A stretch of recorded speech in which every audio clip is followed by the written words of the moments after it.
Бул сабакта бизге келген ордерди кантип төлөйбүз ошону үйрөнөбүз. 85 сомдон 10,58 USDT сатам деди. Азыр биз ушуну төлөйбүз. Анын үчүн могу ссылка менен ичине киребиз ордердин. Optima банк бар экен. Биз могу номер менен төлөйбүз азыр. Төлөөрдүн алдында бияка жазып койсок болот. Биз төлөдүк. Жду дейт. Аябай шашып аткан окшойт. Хорошо. Оплачено дейбиз. Галочка коебуз. Подтвердить дейбиз. Мындай да болуп калышы мүмкүн. Азыр биз Optima банкка жөнөттүк акча. Контрагент Optima банкты карады дагы, платеж получен деген кнопканы баскан жок же унутуп калды. Ошондой болгондо биз апелляция бергенге туура келет. Апелляция бергенде бизден служба поддержки силер кантип төлөдүңөр ошону көрсөткүлө дейт. Көрсөткөндө дагы жөн эле квитанцияны бизге жибергиле дебейт.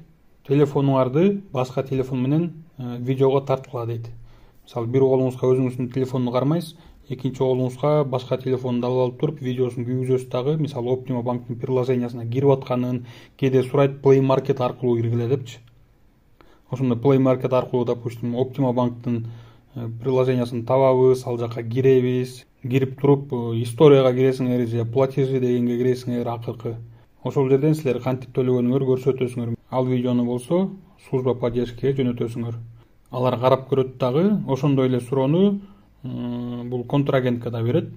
Силер кошелегиңерди ачкыла, башка телефон менен тарткыла, что силер эч кандай платеж кабыл алган жоксуңар, ошону доказать эткиле дейт. Ошентип экөөңөрдүн видеоңорду салыштырып атып, служба поддержки Binance бир чечим чыгарат. Бул сабактын ылдый жагында бир видео болот. Ал видеодон биздин буга чейинки апелляциялардын бирөөндө жиберген доказательствону көрсөңөр болот.